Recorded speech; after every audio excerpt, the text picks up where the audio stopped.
They say time heals, but time never healed the hole left in our family when Dad died.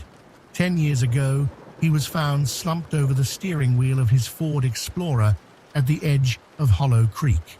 No foul play, they said, just a heart attack. The case was closed within a week, but my gut had always screamed otherwise. Dad was only 52, healthy, no medical history. And that night, something didn't add up. His watch was missing, his phone was off, but the GPS had been wiped, and the police barely blinked. But what could I do? I was 19, broke, grieving, and everyone told me to let it go. I didn't. Not really. I just waited. Last month, while helping my mom clean out the attic of our old family home in Waco, Texas, I found a wooden cigar box with his initials burned into the lid. JTW. I opened it, expecting old letters. Instead, there was a folded note in Dad's handwriting. If you're reading this, I didn't die the way they said. I had to hide something. I couldn't trust anyone, not even family. Look inside the pocket of my gray Marine Corps jacket. I froze. That jacket had been hanging in my childhood closet for years. I ran to it. My fingers slipped into the inside pocket, and there it was, a tiny black device, a recorder, and it still worked. I plugged it into my laptop with trembling hands. The audio files were old, but intact. The first file was dated 2 weeks before he died. Recording 1. I think my brother Thomas is watching me. He keeps showing up where I don't expect him. I caught him in my garage yesterday, said he was looking for tools, but he was near the safe. If anything happens to me, don't trust him. I stopped breathing. My Uncle Thomas, the same man who gave Dad's eulogy, the man who helped raise me after his death. I clicked the next file. They want something I found during the build in Amarillo. I shouldn't have taken it, but I did. It's real. It's worth millions, and someone will kill for it. What the hell had Dad been into? That night, I didn't sleep. I listened to every file, each one unraveling a secret my family had buried for a decade. I was no longer just a grieving son. I was now the one person who could finish what my father started. And maybe, just maybe, find out who killed him. The next morning, I woke to the sound of rain tapping against the motel window. I hadn't gone home. I couldn't. Not after what I heard. Dad's voice was still echoing in my head. Calm, direct. Like he knew someday I'd be the one to finish his story. I skipped breakfast, drove straight to the storage unit I'd been keeping since college. That's where I hid the cigar box, the recorder, and every piece of paper I'd scribbled notes on overnight. I played the third file. Thomas came by again, said he needed help moving some lumber at the cabin, but I saw him checking the attic. I told him to leave it alone. He smiled like he already knew. Cabin. I paused the tape. Our family had a cabin up in Lake Whitney, just under 2 hours away. Dad and Thomas built it in the 90s. We hadn't been there in years. I pressed play. There's something buried there, something from Amarillo. I hid it under the floorboards near the fireplace. If anything happens to me, it's because I didn't hand it over. And if you're listening, son, don't trust your uncle. Don't trust anyone. My hands clenched the desk. I hadn't seen Uncle Thomas in months. Not since Mum's 60th birthday. He gave me a firm hug. Told me how proud Dad would have been of me. The same man who sat in our living room year after year, eating Thanksgiving dinner at the same table we once cried around. Had he been lying all along? I called my cousin Emily, Thomas's daughter. Told her I was working on a memorial project about Dad and wanted to ask her dad a few questions. She offered to meet me later that week, but I had another idea. I drove to Thomas's house that night, parked down the block, watched the windows from a distance. At 9:12 p.m., the lights went out. At 9:42, the garage light flicked on. There he was, Uncle Thomas. He wasn't in pajamas. He was wearing boots, a jacket, holding a duffel bag. I followed him. He didn't drive to a bar. He didn't drive to work. He drove north, onto Highway 22, straight toward Lake Whitney, toward the cabin. I stayed 3 cars behind, no headlights. He didn't know I was coming. By the time we reached the cabin, the rain had stopped. The woods were still. Fog crept along the tree line like it was hiding something. Thomas unlocked the door like he'd done it 100 times. I waited 10 minutes, then crept toward the back window. And that's when I saw it. He was kneeling near the fireplace, ripping up the floorboards. He knew. He had known all along. And now he was trying to finish what my father never got to protect. I pulled out my phone, started recording.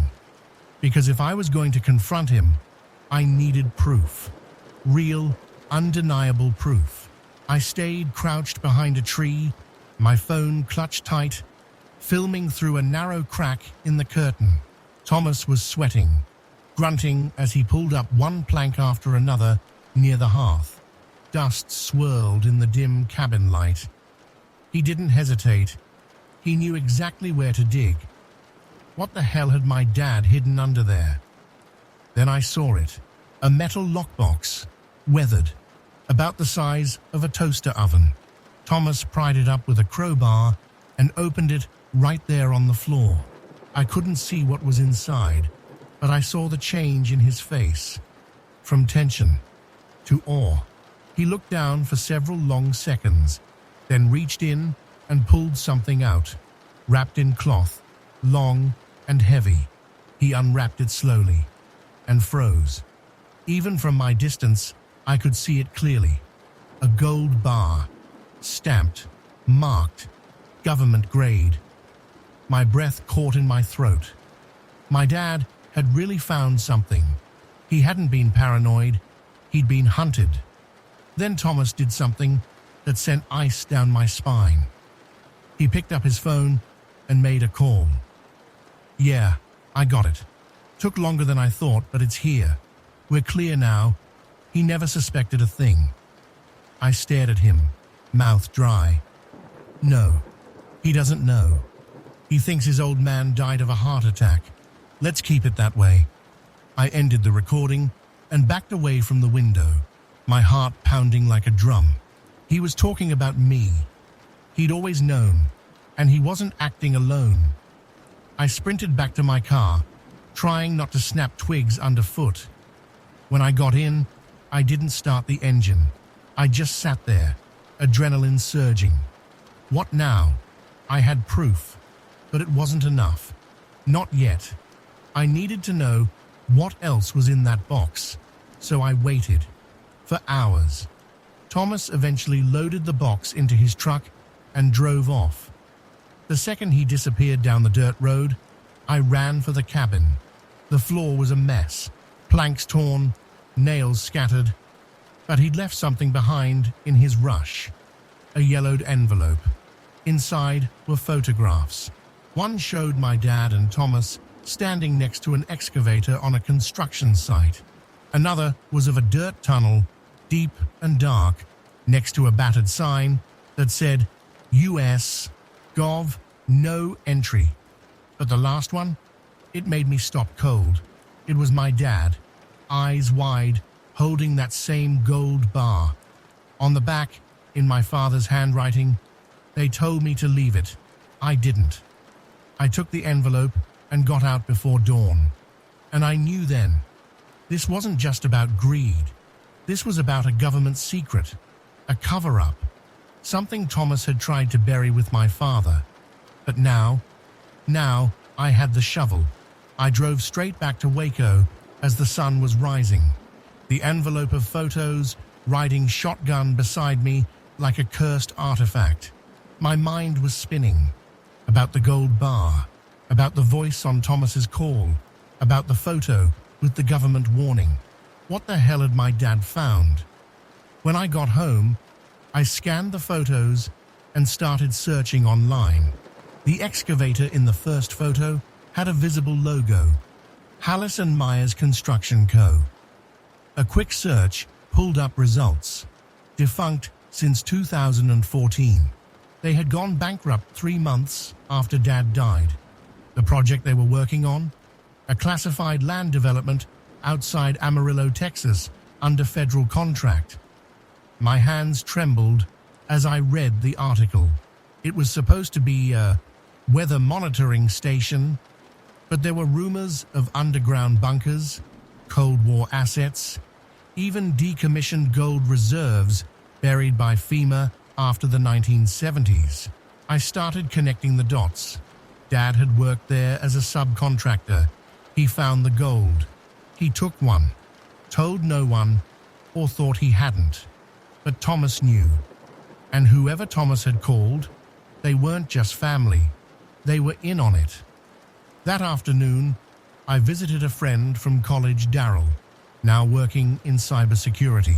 I showed him the photos, the audio, and the recordings I had made of Thomas at the cabin. He stared at me, then at the screen, then back at me. "You're lucky you didn't get shot." "That's comforting," I said dryly. He tapped his keyboard a few times, isolated the phone number from the background of the recording, and traced it. It led to a burner phone, prepaid, unregistered. "But," he added, "the last 3 pings on this phone came from the same tower, just outside Fort Worth, near the regional field office of the Bureau of Land Management. Federal. Exactly the kind of place that doesn't like loose ends." That night, I couldn't sleep. Every time I closed my eyes, I heard Dad's voice on that recorder. "They want something I found, and someone will kill for it." He wasn't exaggerating. He wasn't paranoid. He was hunted. And if Thomas had called those men again, I was next. At 3:12 a.m., my phone buzzed. Unknown number. I didn't answer. Then came the text. "Stop digging. You'll get buried next." I stared at the screen, frozen. They knew. They were watching me. I packed my things in silence and drove out of town. I didn't go home. I didn't call anyone. I headed west, toward Amarillo, toward whatever truth Dad died protecting. The further I drove west toward Amarillo, the quieter my phone became, almost like whoever sent that threat had gone silent to let fear do the rest. But I wasn't turning back. By the time I reached the outskirts of town, the sun was already high, and the Texas sky stretched forever. I pulled over at a rundown diner off Highway 60, ordered a black coffee, and reviewed everything again. The coordinates on one of the scanned photos matched a parcel of fenced land labeled Weather Infrastructure Site. No trespassing, just north of town. But weather sites don't usually have barbed wire, motion sensors, and private guards posted in unmarked trucks. Whatever Dad found here, it wasn't just gold. It was a secret someone built walls around. I waited until after midnight to make my move. I parked my car a mile away and hiked through dry brush and cacti. Every step closer felt like stepping back in time, into my father's last days. The fence was old, but still wired. I clipped the power line carefully with insulated snips Daryl had given me. Then I crawled under. It took 40 minutes of searching, using landmarks from the old photo, but I found it. A patch of concrete, barely visible beneath a pile of leaves. A square metal hatch. Rusted. Heavy. I pried it open. A staircase led down into darkness. The bunker was colder than I expected. The air was stale, metal, and mildew. I used my headlamp and moved slowly. The walls were concrete, lined with broken panels and conduits. And then I saw it. A metal storage locker, stamped with the same code I'd seen on the gold bar. TX AMR Gov 79. Inside, 3 smaller gold bars, a field journal with Dad's initials, a Polaroid of him, covered in dirt, holding one of the bars with a nervous smile. I flipped open the journal. The last page read, "I shouldn't have taken it. I thought one bar wouldn't hurt anyone, but now they're watching." I told Thomas, that was my mistake. I closed the journal, hands shaking. He had told Thomas. Thomas didn't just betray him, he sold him out. I was stuffing the journal and Polaroids into my backpack when I heard a noise. Footsteps. Above me. Then voices. "Yeah, the tripwire's broken. He's down here." My blood turned to ice. I killed my headlamp and backed into the shadows. Whoever they were armed, and I was now the hunted. I pressed myself into a recess in the wall and held my breath. One figure descended into the bunker, flashlight sweeping slowly. I saw the glint of a sidearm on his belt. He wasn't local security. His gear was too clean, too tactical. This wasn't about private land. This was Black Ops, and I had just broken into their vault. As the beam swept closer, I slipped around the back of a pillar and bolted up the stairs. I didn't care if they heard me now. I had the proof. And for the second time in my life, I was running for my life. Because of what my father left behind. I sprinted through the brush like a man possessed. Branches sliced my arms. Cacti clawed my jeans. But I didn't stop. Not for the pain, not for the gunshot that cracked the night behind me. They were close. Whoever they were, and they wanted me dead. I veered off the trail, dove behind a rocky embankment, and waited. My heart was a jackhammer. I bit the inside of my cheek to stay focused. The journal was still in my backpack. I hadn't lost the gold bar Polaroids, and the field recorder taped to my chest beneath my hoodie. Everything Dad wanted someone to know was now with me. The men searched for 15 minutes. I heard them arguing. He had help. No way he found this place alone. They thought I had allies. Good. Let them be paranoid. Let them guess wrong. By sunrise, I was back on the interstate, covered in dirt, bruised, and barely holding it together. I didn't go home. I didn't call Mom. I drove straight to the only person I could trust now, Daryl. He opened his apartment door in shock. "Jesus, man. Did you get mugged by the desert?" "Worse," I said. "I met the people who killed my dad." We set up in his living room, blackout curtains drawn. I laid out the gold bar photos, the journal, and the digital copy of the field recorder. He scanned the barcode from the image and hit a federal archive. Nothing came up. Then he tried a dark web mirror site. Boom. TX AMR Gov 79 showed up linked to a rumored Black Cash project, a Cold War contingency vault system built in case of economic collapse. Half the caches had been moved, others abandoned, but some were quietly rediscovered by contractors, people like my dad. "I need to leak this," I told Daryl. He shook his head. "You leak it, they trace it back to you. Your face is already in their system, and you don't have clean fingerprints anymore." I nodded. "So I won't leak it." He raised an eyebrow. "Then what?" I smiled grimly. "I'll bait them." That night, I created a burner TikTok account with a fake name. I uploaded a 10-second clip. Dad holding the gold, blurred, with the caption, "He didn't die of a heart attack. He died because of this." Full story drops in 48 hours. Truth, Lahajra Gold, Amarillo. Within minutes, it started getting traction. Within hours, the DMs flooded in. Fake profiles, offers to buy info, threats, concerned strangers warning me to take the video down. And the most interesting one, from an account with 0 posts, no followers, and 1 message. Meet me where your father died. Midnight. Come alone. I parked near the old bend in Hollow Creek, the place where they found my dad slumped over in his Ford Explorer 10 years ago. The night was heavy with fog and memory, the kind that sinks into your bones. Midnight. The message said to come alone. I brought a body cam instead. I stood by the oak tree Dad used to point out when I was a kid, the one with the heart-shaped scar in the bark. For 10 minutes, there was nothing but the sound of insects and the soft current of water. Then I heard it. Footsteps, slow, measured. A man emerged from the dark, tall and calm, wearing a tan windbreaker and jeans, clean cut, maybe late 50s. He looked like a high school principal, but his eyes were the kind you don't forget. Cold, calculating. "You're Joshua," he said. I didn't answer. He nodded like he already knew. "You've stirred up a hornet's nest, kid. That bunker was supposed to stay buried." I tightened my jaw. "Why did you kill him?"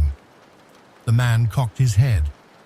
"I didn't, but I didn't stop it either." He stepped closer. "Your father made a mistake. He thought if he held on to a piece of what he found, he could buy freedom. But there are things bigger than money. That cash was off books for a reason. You killed him for a gold bar." He laughed once. "No, we killed him because he talked." He paused, then added, "And now you're talking too." My fingers itched toward my phone. The body cam was live streaming to Daryl's server. I just needed to keep him talking. "You're not scared I'll post all of this?" He stepped closer, face inches from mine. "If you post it, you die. If you hide it, you disappear. But if you hand it over, we forget you ever existed." He extended a small envelope. Inside was a check, $1.5 million made out to cash. Blood money. "I'm not for sale," I said. He smiled faintly. "Neither was your father. That's why he's dead." I took a step back. "I know who you are now," I said. "And soon, so will everyone else." He shrugged. "No one will believe you." I locked eyes with him. "Then I'll make them." As I walked away, I half expected a bullet to hit me in the back. It didn't. He let me leave. But this wasn't mercy. It was war. By dawn, I was back at Daryl's place.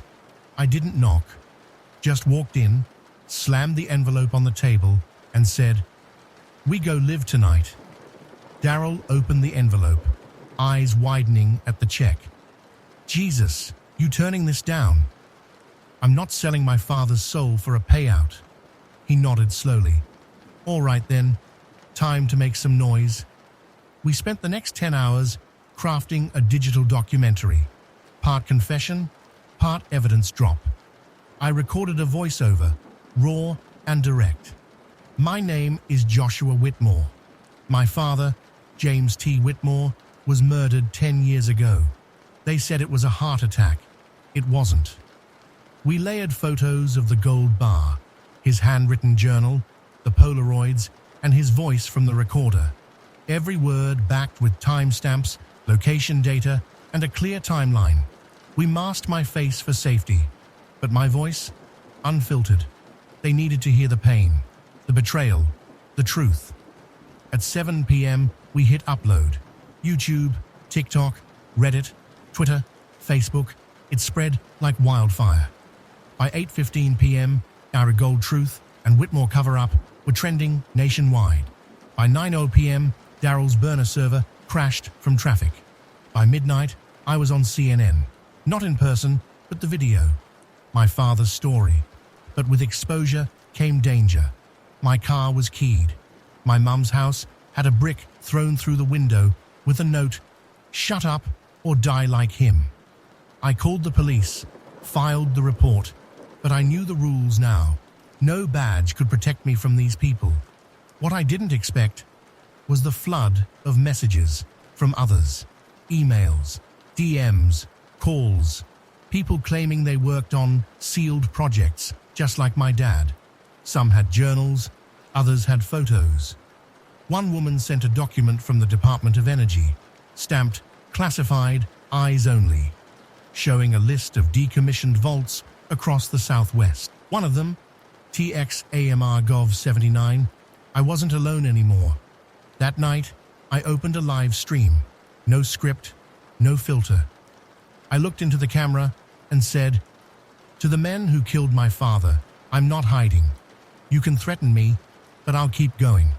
You buried the truth once. Try doing it again with the whole country watching." It was 3:37 a.m.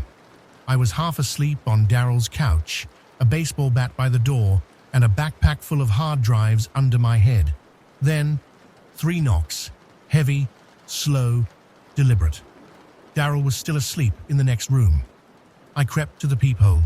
No one. Then, "Joshua, open up." The voice was low, gravelly, familiar in a way I couldn't place. I opened the door. Standing there was a man in a leather jacket, silver hair, and an old Marine's ring on his hand.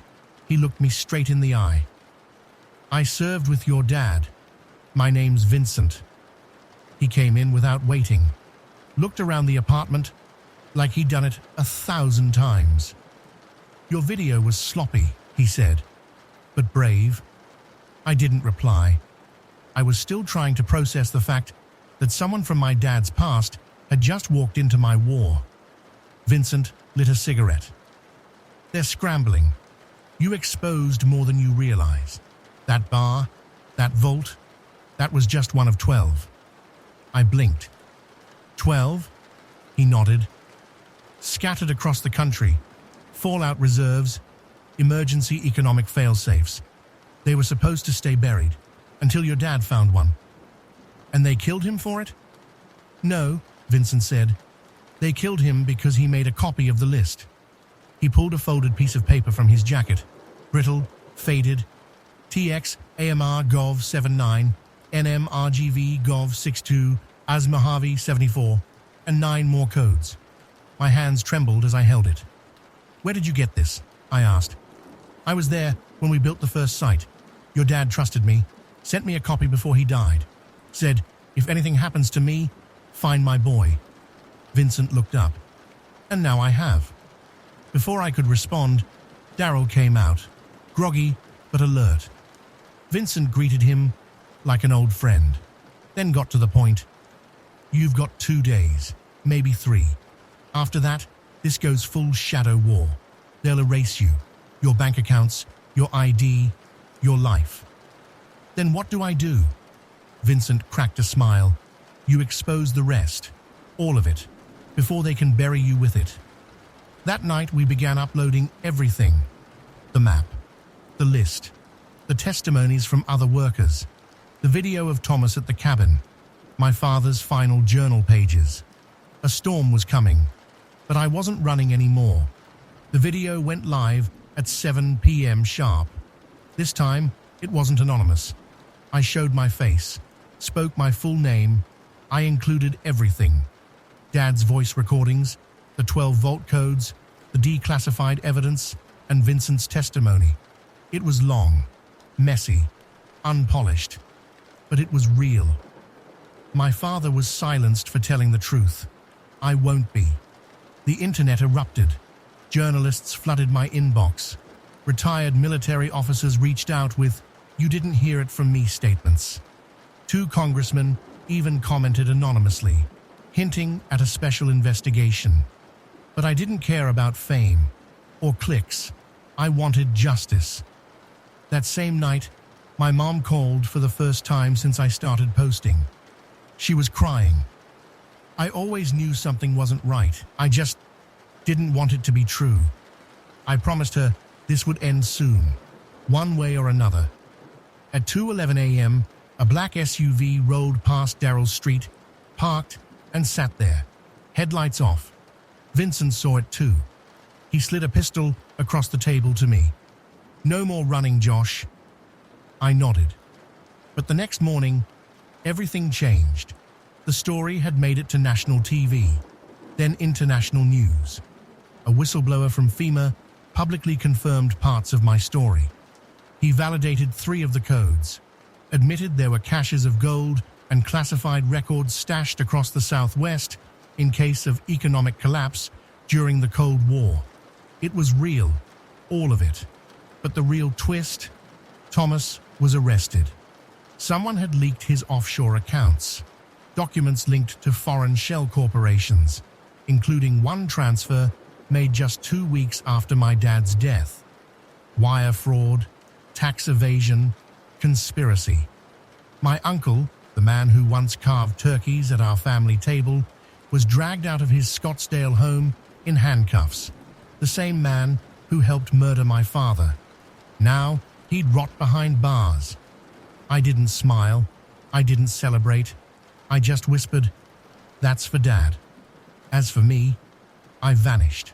Not out of fear, but purpose.